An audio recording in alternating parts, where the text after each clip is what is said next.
Hey, uh, before I hit this button, can I ask you a question? Never mind, I'm going to ask you anyway. Because I know you've been in front of a lot of married couples. Most of the days, I'm good as a couple. Even days like today, when I can get some one-on-one time. Tell me something. On a happiness scale from 1 to 10, 10 being blissfully, 1 being miserable. How do I look to you right now? Because every time every time that I mark the day off on the calendar, I get an incredible rush. I feel the exuberance. And I don't get what all these people are talking about with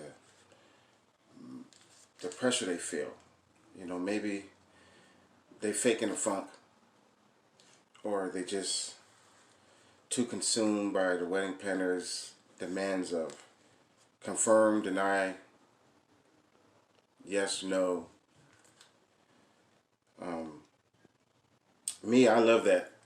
I love that. Organized-ish.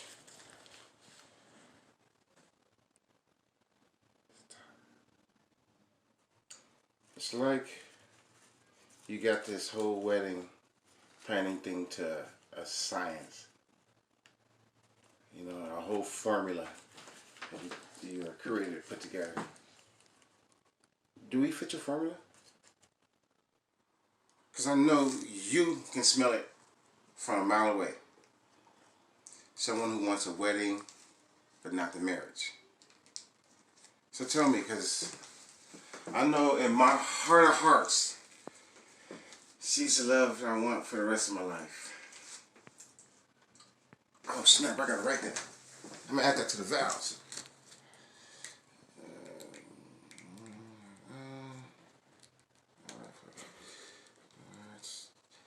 For my heart of hearts, she's the love I want for the rest of my life.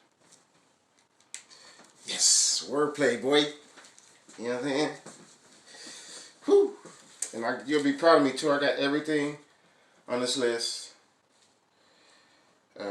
Writing strips, Listerine strips, travel mouthwash, exfoliating bath scrub, Axe gel, wet skin lotion, Vaseline cocoa butter for my feet, elbows, knees, flavored chapsticks. And I know. Manscaping is supposed to be a regular norm. I know.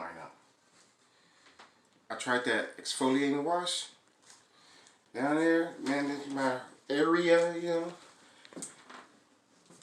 I ain't never felt so soft. I smell like a man guard. I mean, shit. That night, I would have kissed my own shoulder that night. I think I got her pregnant that night. But it's okay, right? Because we're getting married. So it's okay, right? Woo! 2 more days! 2 more days. I mean, check my temperature. Everything. No cold feet over here.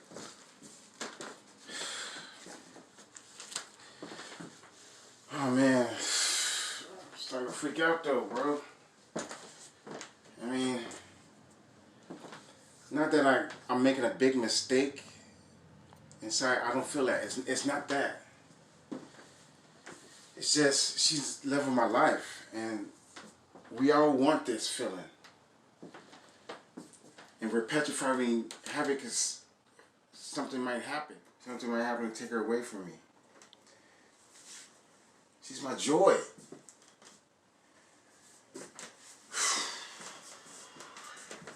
Ten days, woo! So tell me, dude. Alright. Does she want a wedding or marriage? Don't worry. You're not going to be breaking any code, wedding planner's code. Just do it like that. 1 week, she wants a wedding. 2 weeks, she wants a marriage. You just did 3 weeks. You were right. You were so right. I mean, what was our only option? Lay a table out outside of the wedding venue with glam arts and craft gems and what do you call that stuff? Self-adhesive crystals so that people could glamify their masks and gloves. and what? Patches so that the men could hot glue gun their football team logo to their masks? Imagine the photos. Imagine what that would...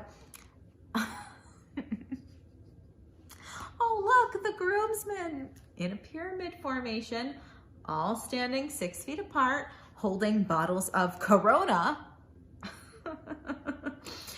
all with mixed-matched blue, black, and tan gloves. Oh, and look, the bridesmaids posing like Charlie's ninjas. I'm not even mad. This decision, this moment, it's like when an Olympic gymnast tumbles and flips at rapid speed and sticks the landing. I needed more time. I need more time. Being quarantined in together is like a blast into the future. A portal into being empty nesters, a retirement era even later than that. I can't do it. Yesterday he ate my guac and chips. He doesn't love me. I blacked out. I could see myself grabbing the bottle of gin and bashing him on the head with it. That's not healthy. That package of smell goods you recommended, gone. He just let himself go. He smells like the outside all the time. He don't love me. I might have let my eyebrows grow out a bit, but you don't see me looking like a whole lichen from Underworld. Maybe I'm not cut out for this forever crown. Maybe I did get overly excited when asked to push the wedding date. Maybe we both need to be on the same page about how we each need and want to be loved. This pandemic is testing us. Our willpower, our give and take, and this restricted way of living could break us. I gotta be honest, I know you had mentioned doing another photo session for our new Save the New Date cards, but I don't think I have enough serotonin in my body to produce another Hallmark Channel snapshot of our freaking love life. I just gotta keep reminding myself, I love him. I love him. I love him. You know what? Tonight, we will toast to what would have been our big night. We will dance to slow music with a fire blazing on the TV via YouTube. You were right. The contract is signed. We're good to go. Same time next year.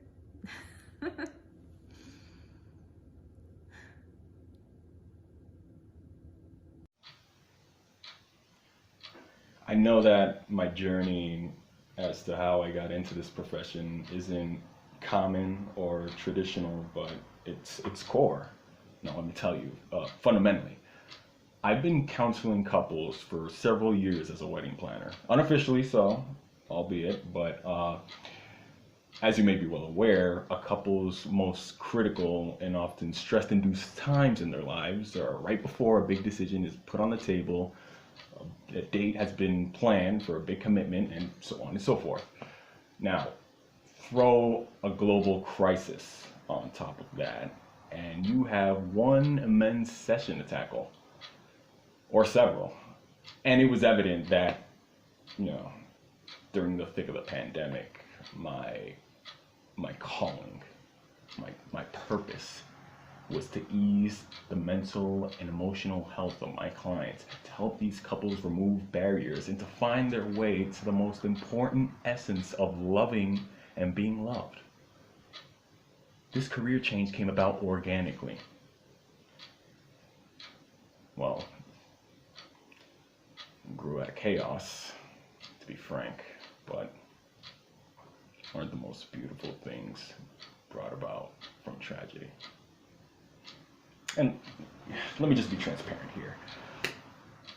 None of my hours interning come even close to what I had to deal with as a wedding planner. I saw and heard it all. I mean, after a while, you really begin to notice what a genuine, authentic effort in the name of love looks and sounds like.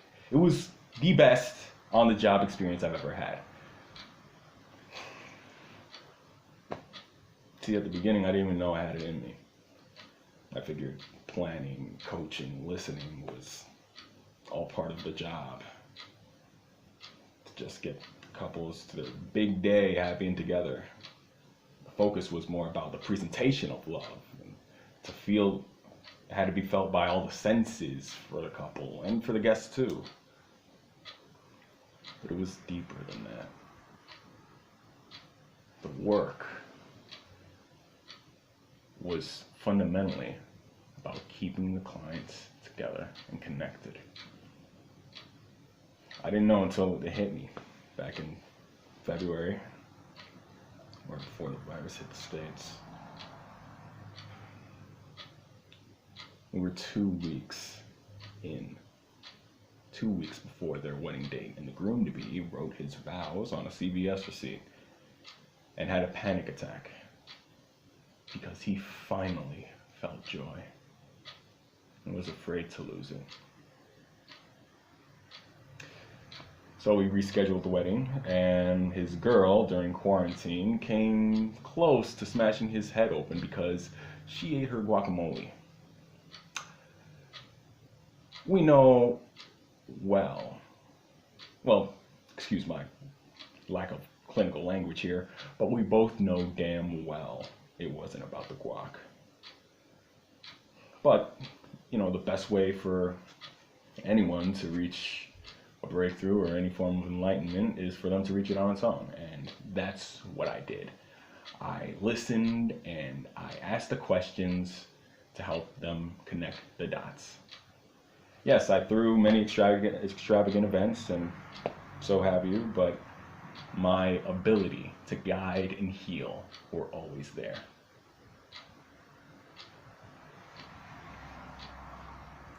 You know, I'll never look at a CVS receipt or guac the same way. Some things just stick with you.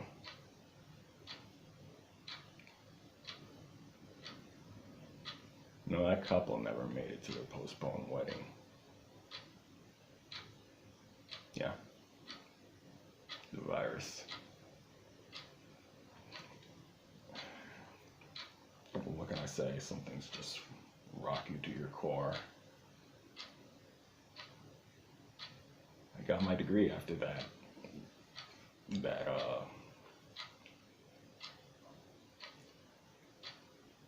The way Rel spoke about joy just rung in my head over and over and over.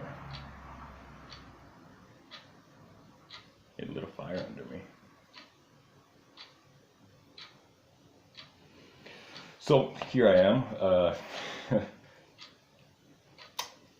ready to take on the position of Yuri, the therapist, if you would like to give me the chance officially.